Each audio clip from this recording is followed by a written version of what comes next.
ҳолати автобусҳои ҳолати реалиша ман шумо гуфтам ки мо ҳоло ҳаракат карда маблағҳои субвенсионӣ ҳамаша ҷобаҷо карда додем. фирдавс шарифзода раиси шаҳри Хуҷанд сабаби чанд муддат фаъол набудани автобусҳоро шарҳ дод. радиои озодӣ аввали ҳамин моҳ дар бораи қатъи фаъолияти автобусҳо гузориш дода буд ва он вақт мавқеи расмии мақомот дар ин бора маълум набуд. ҳамакнун гуфта мешавад ки мушкил мисли дафъаҳои пешина ба маблағи пардохтнашудаи ҳукумат рабт дорад. камтар хароҷоти ҳамин автобусҳо бисёр мебошад. имрӯзҳо барои мардум аз 35 то 40 адад хизматрасонӣ карда истодааст.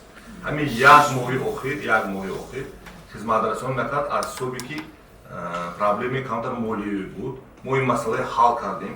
пурра ҳар маҳ масъалаи сӯзишворӣ масъалаи маблағҳои молиявиша ҳал карда додем. мардум акнун ҳамин ба одат карданд ки бо автобус гум шуд.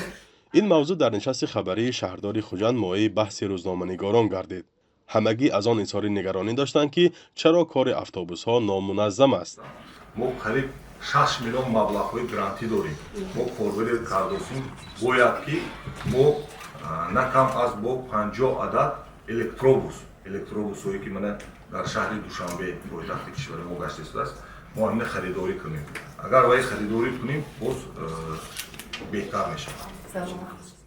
корхонаи нақлиёти мусофиркашон дар Хуҷанд соли 2018 аз ҳисоби 26 миллион доллар гранти Бонки Аврупоӣ бозсозӣ ва рушд ба фаъолият шурӯъ карда буд.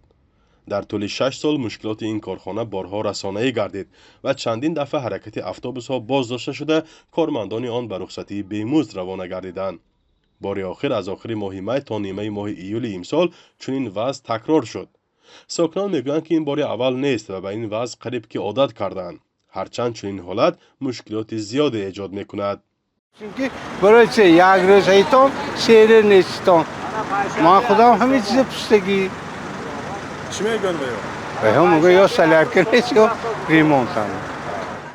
ҳоло корхонаи нақлиёти мусофиркашон дар Хуҷанд бештар аз 100 автобус дорад, вале бо бинобар дучор шудан ба мушкили молӣ шумори қобили мулоҳизаи автобусҳо ба ҳаракат намебароянд. танзими кори автобусҳоро ҳокимияти маҳаллӣ ба дӯш дорад ва моҳона барои фаъолияти он маблағ ҷудо мекунад. аммо саривақт ҷудо нашудани маблағ кори ин идораи мусофиркашониро ба мушкил мувоҷиҳ кардааст. баъзе аз кормандони он мегӯянд ки чунин вазъи пешомада монеаи ҷиддии гранту кӯмакҳои байналмилалӣ гардида фаъолияти мунсифонаи идораву мақомоти Тоҷикистонро зери суол мебарад. ҳоло сокинону мусофирон дар Хуҷанд умедворанд ки ин масъала ба зудӣ роҳи ҳалли худро меёбад ва теъдоди бештари автобусҳо ба роҳ мебароянд.